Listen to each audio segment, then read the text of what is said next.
Paycheck Protection Program. That program is supposed to be for small businesses. That was the original intent, even though the details of the legislation from the CARES Act basically undermine that. But small businesses, or even sole proprietors, self-employed people, independent contractors, to access basically payroll money in the form of a loan originally, and then originally it was 75% needed to be on payroll for it to be forgiven. Then it got reduced to 60% needs to be on payroll to get it forgiven. And I got approached by some fool talking about hey, did you get your free $20,000? Free $20,000 from where? No, I did not receive that. And I actually qualified for it, but it was actually intended for people that needed the money, not people that are already well off. Didn't make any sense for me to take any money. So I'm like, no, what are you talking about?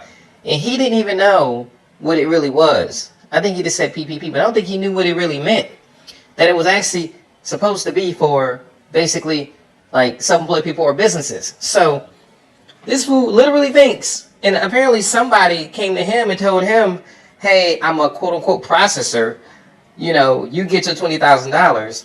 I think the actual amount is like $20,834, and I'm gonna get $5,000. So he gives up his personal information to this person. They submitting this, probably lied and said, I think what the common thing now was like the LLC or something like that.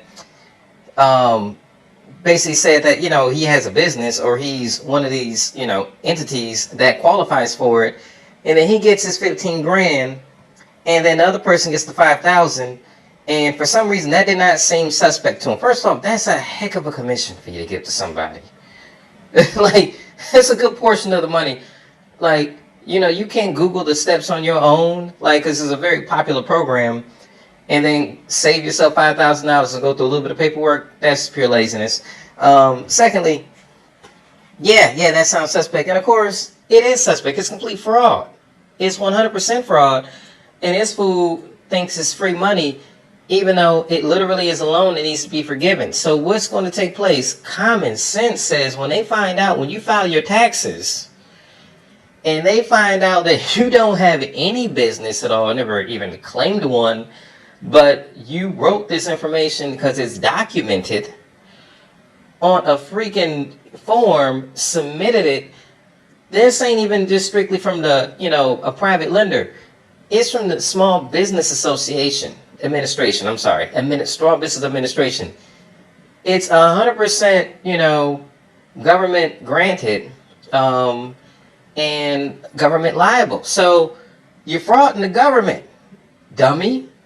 That don't make any sense to me. And for $15,000, federal crime, $15,000, you gonna throw your whole life away. For, really, you can probably make I don't know, even if you don't jump on the pope, do something. You can do a lot of other things to generate $15,000 in America. So, a lot of people out here, frauding, and I don't think that they know that they are, and they probably gonna get a really big surprise when they file their taxes. And then the mystery person that took the $5,000, who just making easy money and just basically like a prison broker. That's what that is, because that person is going, because their information ain't nowhere on the paperwork. So that's dumb. And then also, I don't want to let the dang old banks off the hook. I'm looking more into this. At the beginning they were always, people had this naive, confusion about, basically why the banks were basically approving these loans, the PPPs, for like these more established businesses. Well, if you look into it, they get commission fees. The larger the loan amount, the more priority is going to take over like someone who needs $40,000. So if I can get a good chunk of a $2 million loan, and I'm not liable for it, all I got to do is enter them in the system, basically send that information back to the SBA. Then they take over it. As far as liability purposes, I get no risk. I get the commission. So they really have no incentive to really even look into it. I mean, it's instances where you got people committing, like legitimate businesses, small mom and pop businesses that couldn't get any of the money, who just wanted $40,000-$50,000 to weather the storm. And they got to go through the rigmarole, and they getting their stuff denied. And they actually do have employees, and you got people creating fake employees with fake companies that's getting approved for like $500,000, $1 million. That is not by coincidence. There's an incentive structure. Like, even if they know this food line, they probably still gonna take the, go through the paperwork, process it, get their money, get their little commission.